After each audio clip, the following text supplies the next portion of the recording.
रामराम मंडळी, जय खानदेश. बघू शकतात पडेल वावर आणि त्यामा नड्या आपल्या पडेल आहेत. पण नेमकं आपला खानदेशना शेतकरी दिनेश भाऊ पडेल वावर मा करी काय राहणार, तरी पुढे तुमले व्हिडिओ माहिती भेटीच नेमकं आपण करी काय राहणार आणि खूप फायदा नाही ते, तरी व्हिडिओ शेवटपर्यंत दाखा.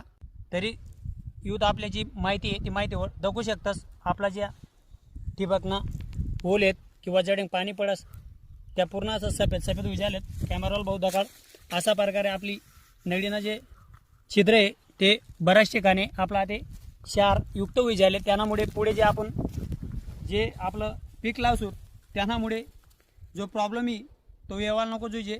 आणि हे आपलं जे ठिबक आहे असंच आपण प्रत्येक सीझनमा टाईम आपण काम करले राहणं. त्यामुळे आपल्या जे नळीले 6 ते 7 वर्ष होई झालेत ठिबकले.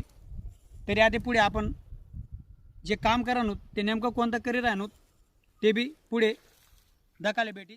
तरी बघू शकतोस आपण जे आता आपलं कामनी सुरुवात करा खरी ते आपला कॅमेरावाला भाऊ दकाडी दादा थोड्या बॅगेत आपण लिहिलेत फक्त 100 लिटर पाणी आणि त्यामुळे आपण लिहिलेत ॲसिड 7-8 लिटर आपण टाकी दे.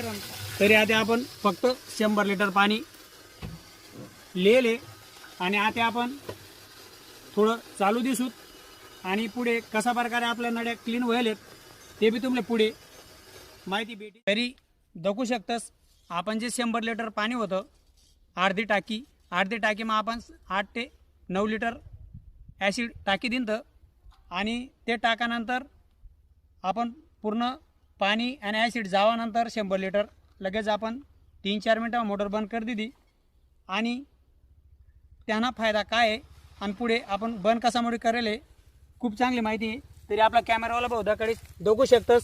मी पहिले तुमले जे आपला शहर येलो होता त्या बी काळात दादा प्रत्येक होल प्रमाणे दाखवत चाल.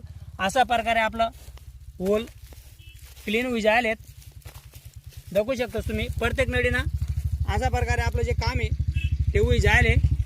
तरी आपण जे बंद करेल